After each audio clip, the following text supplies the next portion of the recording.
Hey, guys! Sorry, had to start the video off like that. Um, welcome to my sorry. Anyway, um, so welcome to my movie review. By the way, it's my birthday in like 20 minutes, so I'll be 21 at the start of this video, but I might be 22 by the end of it.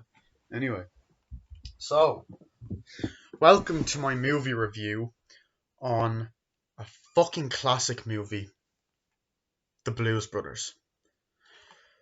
I love this fucking movie. It is directed by John Landis. I had to double check. I knew it was directed by John Landis, so just had to double check. I've already reviewed Animal House. I love this even more than Animal House. I think this is one of the best John Landis films. It's one of the best musical comedies, and it's just one of the best movies of the 80s. I fucking love this movie. It's a classic. So basically, the plot of the Blues Brothers is got these two guys that are brothers, Jake and Elwood. They sing music, mainly blues music. Jake was in prison for doing some crimes and shit. The start of the movie shows Jake pretty much coming out of prison and getting all of his belongings back. And Elwood is coming to pick him up in this old police car that he's bought because he got rid of the other car. So they're driving back to and talking and wondering, oh, what you do with the other car and stuff. And they end up going to this sister's home, a nun's home, because they were raised by a nun and grew up in like a Catholic school, like an orphanage kind of thing. And essentially, she's obviously she's like talking to them and a bit pissed off that they haven't turned out so well when them going to prison, and both of them have like filthy mouths. She even slaps both of them, and she needs the 5 grand to pay for this like orphanage and all this other stuff. And they're like, yeah, 5 grand, we'll get it for you in the morning. Let's go, Elwood. And she's like, no, I don't want your filthy money. So she doesn't want the filthy. Sorry, fucking working from home. Fuck off with your working from home, you prick. Sorry. So she doesn't want the filthy money, so they like have to come up with a way to make the money. E. E. Anyway, so essentially they're trying to figure out a way how to do it, and they're like, why don't they? And the thing is, they used to be in a band, so they're like, we're getting the band back together. And then basically what ends up happening before that is they go to church, and we get a cameo from the one and only, the legendary, the late great James Brown, who's giving some lecture, and then he starts singing. And then they all start dancing. It's like, do you see the light? And he's like, yes! Oh God, I see the light. And essentially they're like, yeah, why don't we go and get the band back together? And they're like, we're on a mission from God. And then that's the kind of recurring quote. So they drive, and essentially shenanigans happen. They have great chemistry. They go to try and get the different members of the band back, and they end up making a lot of enemies along the way. Like a lot of enemies. They end up driving really fast. A cop's about to come and pull them over. It doesn't have the driver's license. Then we get an amazing chase scene, which leads into a shopping mall where he's crashing through everything, causes cops to flip over, and he's like, I'm going to get that sucker. And then we also have what else? What else do we have? What else do we have? Basically, we have they're going they're going to different places and picking up different band members. They go to a restaurant and make a couple of enemies there. Actually, one of the people in the restaurant is played by Pee Wee Herman himself, Paul Rubens. So they kind of start acting immature, and eventually they convince that guy to join the band. They go to another place to get people to come back and join the band. And essentially, so one of the cops, detectives that's looking for the two of them, is played by the late, great, the hilarious John Candy, who starts following them. They both stay at the place where Elwood is staying, which is like a really claustrophobic place, and then that gets blown up. We also have Carrie Fisher in the movie, who plays Jake's ex, and every time she shows up, she tries to kill him, which is hilarious. Many great scenes with her. And essentially, as the movie goes on, they find more band members. They go to this restaurant. They pick up another band member. Um, they end up coming across a bunch of neo Nazis and then make enemies with them and nearly run them over. And then they jump into the water and they want to get them back. And then they're trying to figure out where they are. And just all of these great fucking scenes. And then they end up going to a restaurant and getting more of the band members. And the woman sings freedom. Yeah. And essentially they get the band back together and they start performing blues music, and then they make enemies out of country and western place because they pretend to be a band that is meant to be playing, but they're not actually playing. Um, and then they get a gig, and then they play again, and they're late to the gig, and then they don't pay the gas, and he leaves this woman there. They blow up a fucking truck, and then everyone is pretty much after them. And then they play the band their final performance, and then everyone chases after them, and they get put back in jail. That's the movie in a nutshell. And what do I think of it? This movie is a classic. It is fucking hilarious. It holds up so well. And first of all, this Blu-ray is unbelievable. The quality and the print, it's honestly, you wouldn't even need to get it on 4K. Like, it looks amazing on Blu-ray. I'm trying to see what year the Blu-ray was. Okay, the Blu-ray came out in 2011.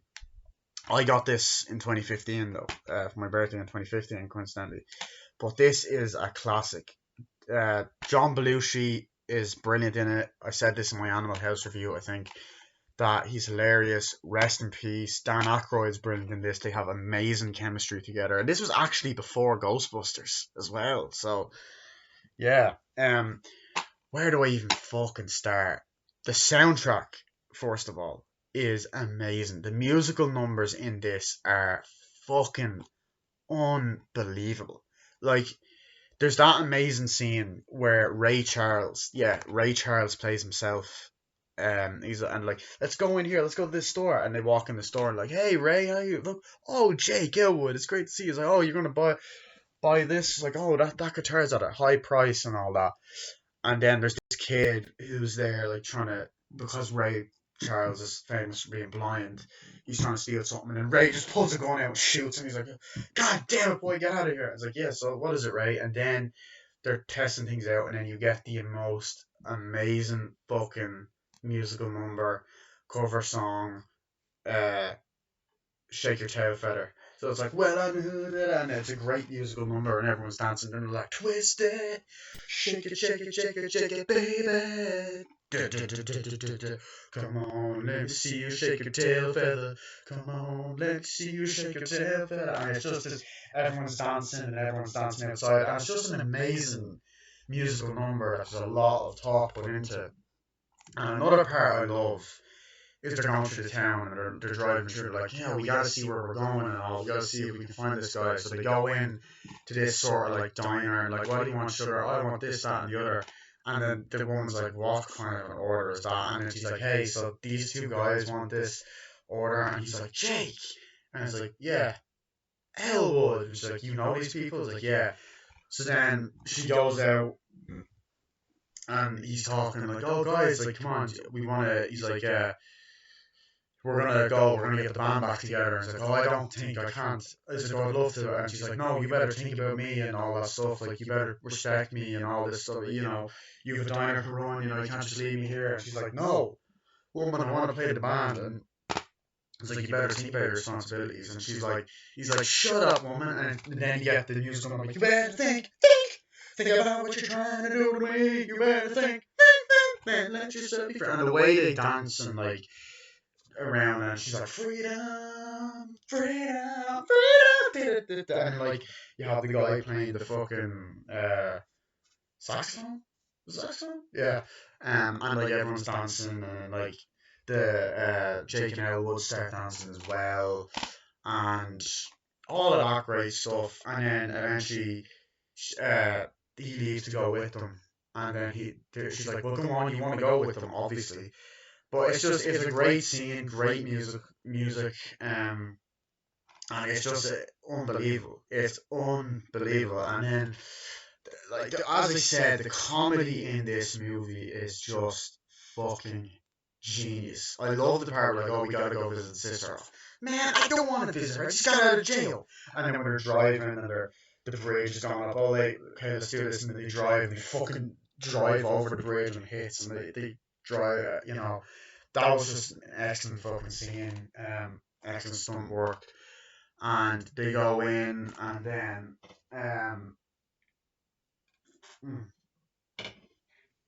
whatchamacallit, they go in, let's go in, and then they open the door, and I love the little visual touches, like it just opens by itself, and they walk up, and it has that kind of screwball-esque feel to it, and I like that.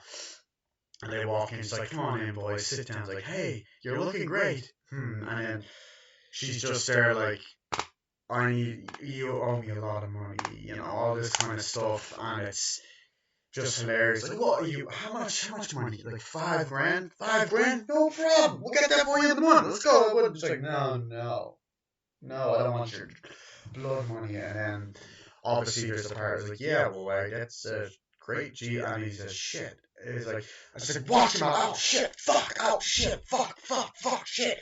And like, she keeps hitting him, and he's like, I can't believe I've raised such filthy mouths and all that stuff. And then she pushes them out the door, and they fall down and break a table, and they're like, oh. And then, essentially, she's like, you can get that in the morning. And then, like, she kind of just floats away, and the door closes, like, she's crazy. But there's so many great moments like that. I like the part where they're driving from the cops and like, let me tell you. So you sold the car, and now you're going to give me a ticket. It's like, hey, officer, I actually don't have my license. It's like, just wait right here. You don't have a license. And I love the part, when he comes out of jail, it's like, where's the car? Why'd you sell it? It's like, I sold it. I don't need it. It's a piece of shit. And I love the part where it's like, yeah, bullshit. I'm calling bullshit on that. You know what I mean? Like, when the car's like, yeah, bullshit. I love that. But as I said, once the cops are there, it leads to this great fucking chase scene where they're driving like dun dun dun dun, and then essentially there's this shopping mall, and they're not during Christmas time, and there's a guy's like, hey, I've got Grover here. Do you have Miss Piggy? And then the fucking car drives through the shopping mall. This great chase scene, like, and it's just amazing practical effects. Like, it's like. Because it's like, shit, what did they actually do for that? Did they just build... I believe they probably just built a mall just for the set. And, like, there's great chase scenes. Like, whoa, there's a lot in this mall. And they're driving through it and smashing shit. And it's great chase scene. Everyone's running away. And, if the car flips over, it's like, I'm going to get that sucker. And then it smashes through. And just a really funny moment. And then there's also it cuts back to John Candy, like, oh yeah, we gotta find them and all that stuff. And then I love the part where the neo-Nazis are like on a bridge, like holding up stuff, and they're all like, fuck you, the protesters, and then they're like, oh, who are these goddamn Nazis? Like, oh, I don't care, I hate these Nazis. And then they drive, and they're like, oh, and they jump into the water, and they're like, yay! And the guy's like, I'm gonna get down. And it cuts back to them trying to figure out who they are. It's like, we'll get them, and stuff like that.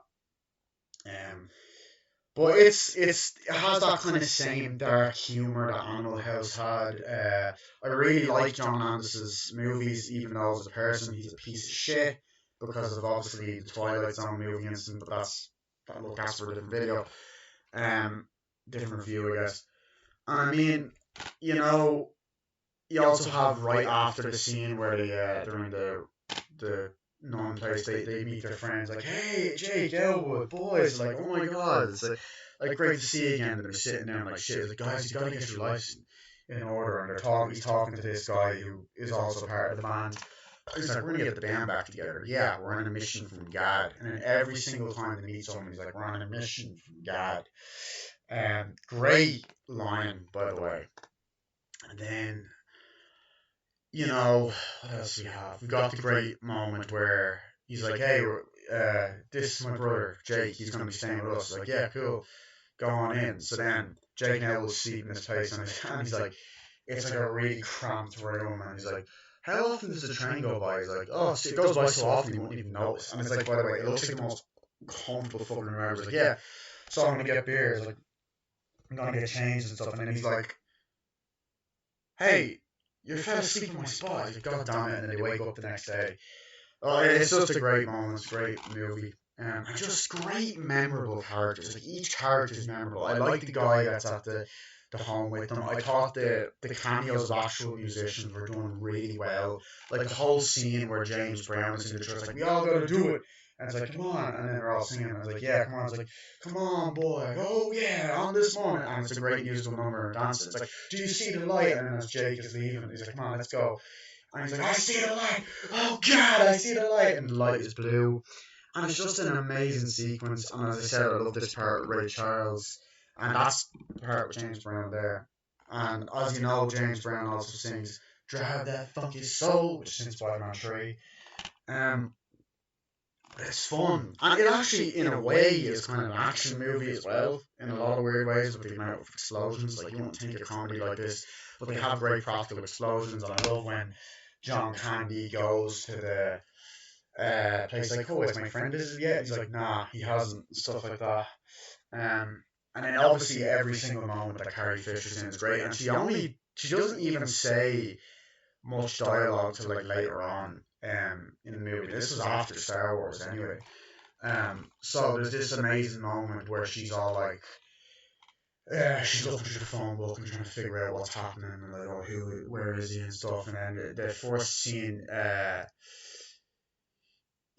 Jake and Elwood are talking like, oh yeah, and then like Carrie Fisher gets a bazooka and shoots it, and they're like, oh shit, and then the thing blows up. And I thought that was great. And then there's a moment like, okay, we gotta use the phone. And then they're in the phone booth, and then she gets a flamethrower and then blows up, and the fucking phone booth goes flying, which is hilarious. And it falls down, and they're like, oh shit. And then the next morning, like, she's kind of looking and seeing the cops go in, and she's like, John Candy go in, she's like, oh god. Like, yeah, we gotta be checking here. And then you also have that she puts like a detonator on, and the whole fucking building blows up, and then it falls apart, and then Jake and Elwood wake up and like, oh, okay, let's go. Just a lot of funny, good comedy moments like that. I also love the part where they go to that really posh restaurant where their friend works at, and they're like, yeah, and they're eating on their belts and like, yo, oh shit, what is this? And then he's like, sir, could you please remove those two gentlemen? It's like, come on, you gotta join the band. And then John Belushi goes, you have to have your wife and your children. And they're like, oh no. It's like, fine, you're gonna get me fired. And then you also have Pee Wee Herman or Paul Rubens in that scene as well. I love the I like the F-bombs they have, like, well, you gotta be fucking kidding me, and stuff like that. And I'm gonna kill that motherfucker, that guy in the black one goes, no, you motherfucker. And he's like, yeah, that's great. I love the scene where the guy's like, okay, so, Jake and Elwood are going to raise money for all you kids and stuff like that. Like, don't be like them, don't commit crimes. And then they're going around with the gigantic speaker. They put the speaker on the car, like, hey, Jake and Elwood are raising money to come to this concert and stuff like that. I love that scene. I also love, I like the beginning as well, where he's in the prison and he's just there like that, and you get the opening shots, which are nice. And then, he's there and he walks out, and then like you actually have Frank Oz as the voice of Yoda, as the guy's like, one broken watch, he's listening to all the things, and he goes and sees Dan Aykroyd, and you get that amazing opening music. And it's like Dan Aykroyd, it's like John Belushi looking at the camera, Dan Aykroyd, and it's just brilliant. I also kind of like how the names John Belushi's under Dan Aykroyd and Dan Aykroyd's under John Belushi. I don't know, I like that little detail. And of course, there's the part where they go to the country western club and like, are you sure you know where this place is? Like, yeah, it's here, guys, come on, and stuff like that. And it's like, that's what we're playing. It's like, no, Jake, it says this club. It's like, oh, they got it wrong again. And they go in, like, hey guys, it's like, that's us. And they have a beer. Like, you ready? Oh yeah, we'll get it up. And then he's like, what songs should we be playing? He's like, oh, only country and western. And then they start playing blues songs, and they're like, oh, boo, and they're throwing at the glass, and eventually, like, they have the protection, and then eventually they start singing rolling, rolling, rolling, rolling, such a rolling, rolling, rolling, rolling, line 'em up, and they start playing country and western, and everyone loves them, and then the actual country and western band, like, oh, here's your money, the actual country and western band show up, and like, god damn, like, what the hell you boys dressed like that, we're the goddamn band, and all that, and it's like, and then they talk to the blues brothers, like, what the hell are you doing, and then they drive off, and like, well, I'm going to get that guy, and then there's this great scene where they're driving after, and the cops driving after, and they crash into each other, and they're like, god damn it, and like, I'm going to get that motherfucker, and all that. And then there's that amazing sequence where they're all going to the concert and they're late. Like, God, Jake and Elwood are here and all that. They aren't even here yet. It's like, you know, they're raising money. That's why they're bringing you out here. They're like, what, really? And all that. And then you get that amazing scene where they're trying to get, it's like, God, we've run to run out of gas. Like, shit. And they have to, like, push the car all the way to this place. And, like, oh, shit. We ran out of gas and stuff. And I'm officially 22. Yes, I was 21 at the beginning of this video. Now I'm 22. And then the singing starts, and they sing a couple of songs, and then of course the most well known that is the Heidi Heidi Heidi Heidi Heidi Heidi Heidi Holy holy holy ho. And I like how it's like a full-on concert, like it's proper music, and they're trying to get in, they're sneaking in, and John Belushi sneaks to the ladies' toilet, hey ladies, and they're like, I'm just passing through.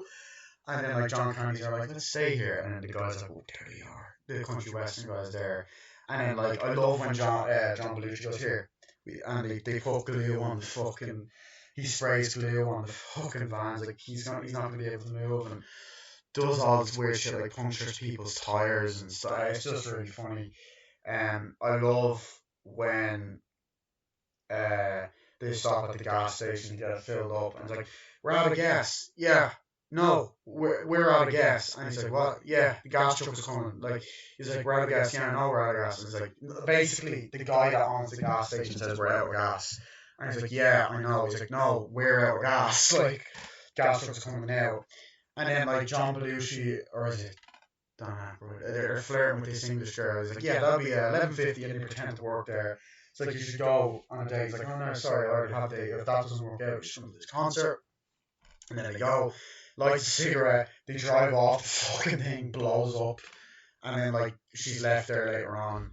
Then they're going through the sewers, which I thought was a really funny moment, and Carrie Fisher's there, but it was like, yeah, we gotta make it there, and Carrie Fisher comes out with a machine gun, like, well, Jake, nice to see you again, and she's like, you, Jake, you know this woman? He's like, yeah, it's like, and then he's like, well, you're gonna die now. He's like, you left me by myself there, and he's like, I didn't mean it, baby, I'm sorry, please don't hurt me, I love you, and she's like, oh, Jake, and they start making out. It's like, let's get the hell out of here, and they run off, and then there's that amazing funny scene where they get to the concert because they're like, we want the Blues Brothers, and then they end up singing a couple of songs, and then they sing, everybody needs somebody, and then like just that amazing concert scene. It's like, do you know where we can go? And the guy's like, yeah, you can go out the back there. So they run away, and then the next morning, there's this great chase scene where like, oh shit, and then the cars are crashing, and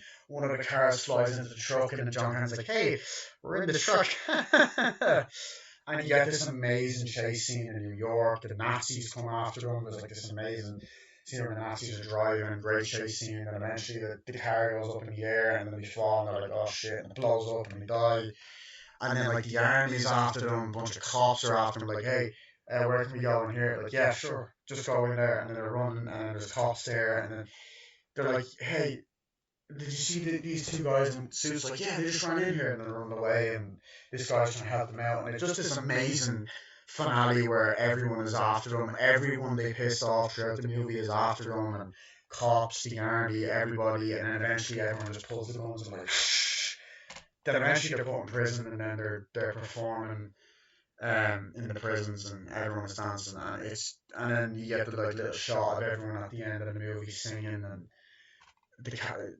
popping up with the cast. And honestly, this movie's brilliant. It really is. And then every time the car is driving, you got the dun, dun, dun, dun, dun, dun, dun, dun, dun, dun. So yeah, guys, I love this movie. It's a fucking classic. It was written really well. The comedy works so fucking well. It's edgy. The stuff you wouldn't even get away with nowadays. I love when they're like, so we're in suits and we're in sunglasses in the dark. And I love when they're driving out of the under the tunnel and the cops are looking for them. The cops are looking for them earlier, and the thing drives off, and then Carrie Fisher's shooting at the car and all that, and then they all drive after them. It's just a great movie. It's funny. It's creative. It's original. I like the musical aspect of it. The song covers are great. The original songs are great. It's a timeless classic that did not need a fucking sequel. Blues Brothers 2000. It's just excellent Universal movie, and great way to start the 80s off. So here's the front, spine, and the back. Sorry. Yeah. Honestly, if you haven't seen this movie, watch it right now. That was my movie review of Blues Brothers. Hope you guys enjoyed. See you guys later. Bye.